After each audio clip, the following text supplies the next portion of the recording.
Here is the second group. Okay, because I am going to give an introduction about it. Okay, second is time domain analysis and stability. So in the previous unit, we have taken that we know how to find out the stability of the system by using the transfer function. We have just identified what it is the output with respect to input. Okay, now what you are going to do is you are going to study in terms of time domain. Okay, that we are done in terms of application as S domain. Okay, so here we are going to study in terms of time domain. Here we are going to the time domain analysis and we are going to apply the stability.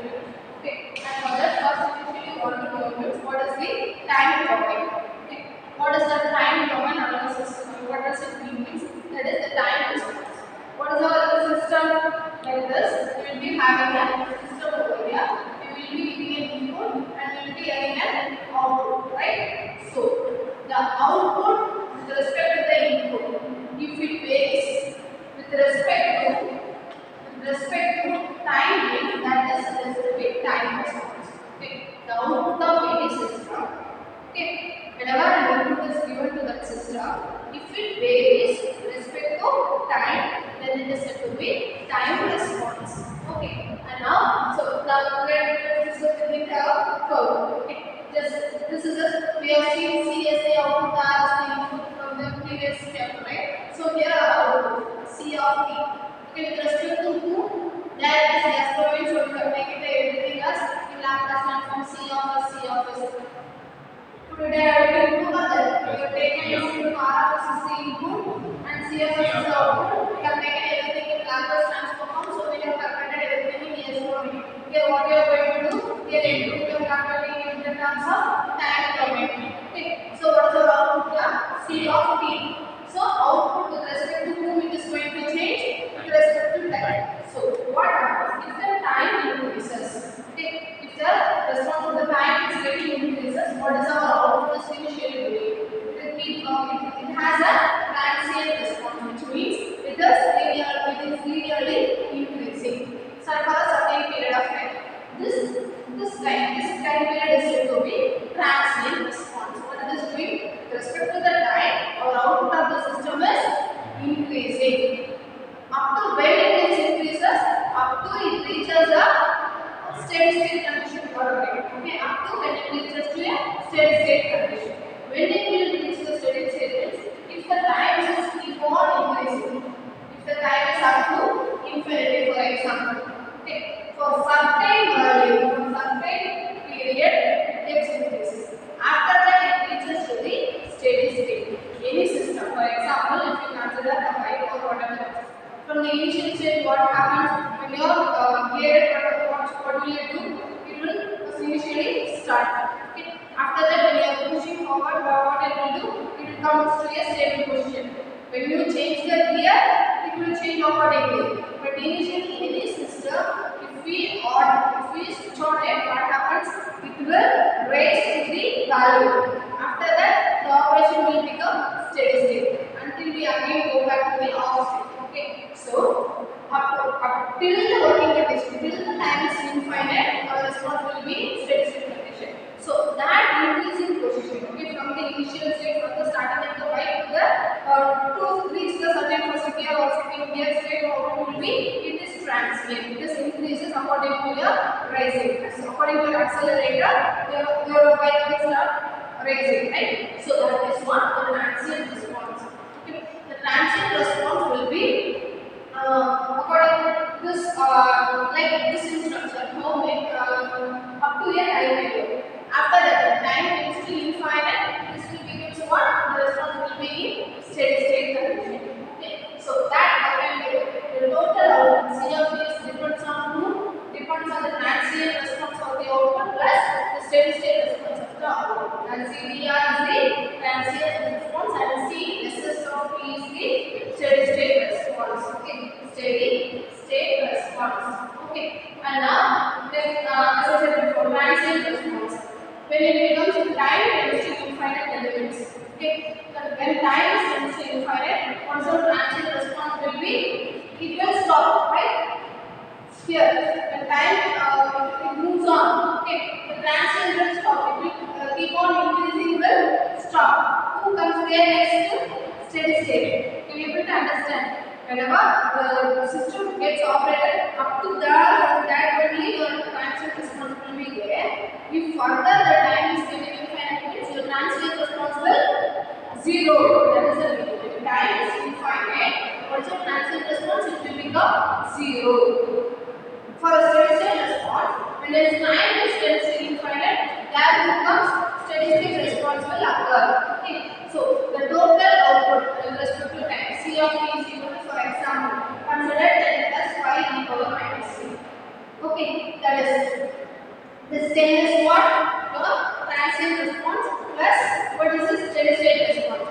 Steady state response when it occurs, your time tends to infinite. So if I substitute infinite power, e power minus infinite or e power infinite or minus infinite, whatever it is, it will become 0. So your system will work up to which transient response?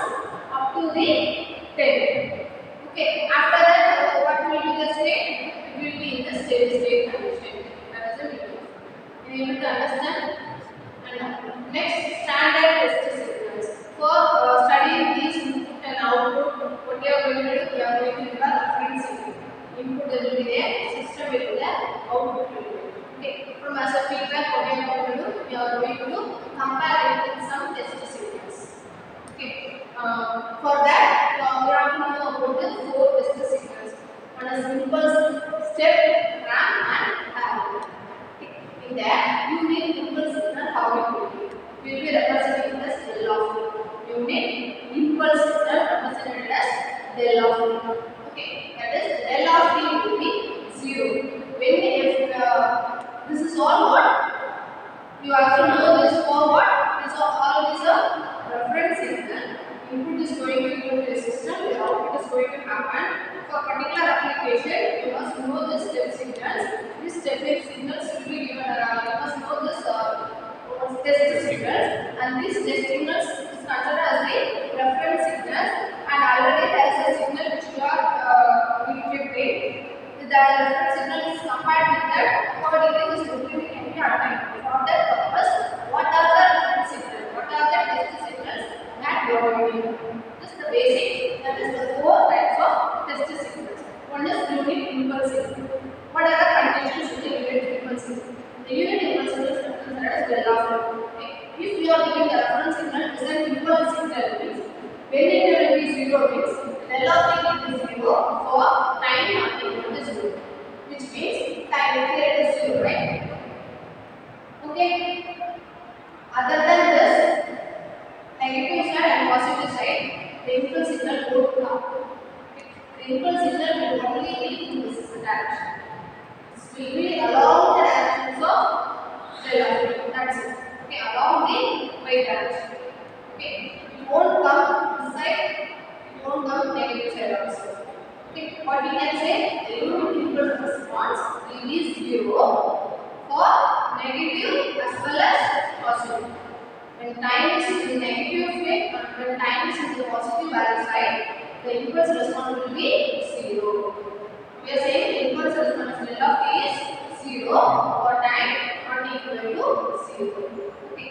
And next, likewise, when it is negative or else positive, what is your del of t? It will be 1. Okay. So next, unit step signal, that is your wave, so it will be represented as u of t. Okay, so that is u of t is will be 1. When it will be 1 means the time is greater than equal to 0. For example, here it is 0. Right? When it is the time response is greater than equal to 0. What happens at that time? The unit step response will be 1. When your time signal is not equal to 0, not equal to 0 or equal to the step responses will be in the 0 condition. It won't come 1 and it won't go minus 1. 0 we are giving impulse response. Okay. Or else if time is greater than this side, greater than equal to 0. If it is time is equal to 0 or greater than 0, what is the equal response? It is 1. Or what if less than 0 on now? 0. It won't come. Okay. When time is less than 0, impulse response also step response is what? 0. Greater than or equal to 0 step response is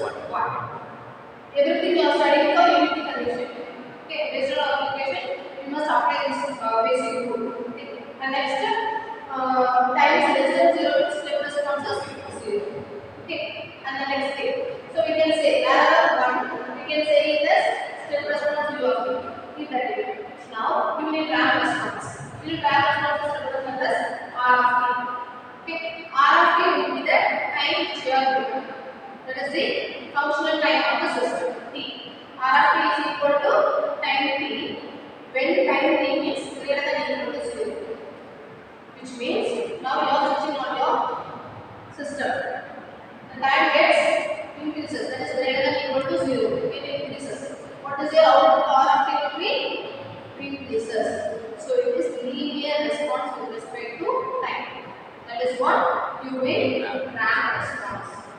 Clear? Now you can say that if it time is less than 0 means is there any response there? No.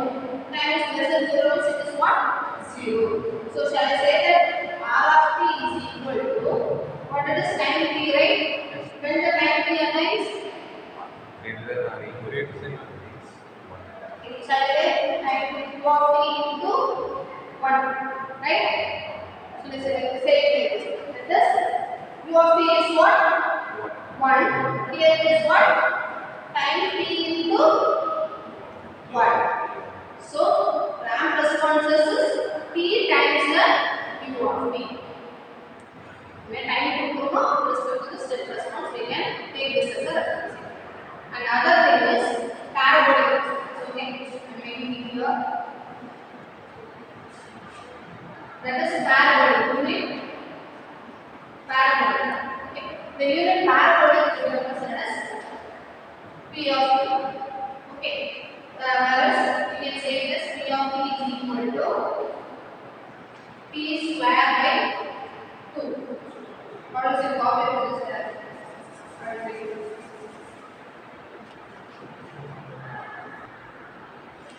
So the next response is unit parabolic. Okay. That is the next signal is unit parabolic signal. The unit parabolic signal is represented as the term P of t. P of t is equal to, just you know the conditions. Later on when you are applying for the reference signal to a particular system, you will apply accordingly. Okay. That is P of t is what? P of t is equal to t square by 2. Okay. When means the time is greater than or equal to 0. And the P of t will be equal to 0. When means the time is less than 0. So our output graph with respect to time t, the P of t will be like a parabola. Okay, so this is how these response will be. So while we are comparing it with step signal, P of t is how many times? T square by 2 times the step response 0. U of t is what? 1. So P of t is t square by 2 times the U of t. So the unit parabolic response will become negative, will become 0 when the time is less than 0. Or we can say it in another way, when time is negative, parabolic response it is what? 0. Likewise, when time is negative, what is the step response here? 0. step response 0. When time is negative, what is here for ramp response? It is 0. And only for here, that is when time is equal to 0, impulse response is what? 1. Okay. So that is neither negative nor positive. It is not 0. Okay. So at that time only it will be 1. Okay. Not even negative, it will be positive. Okay. So the del of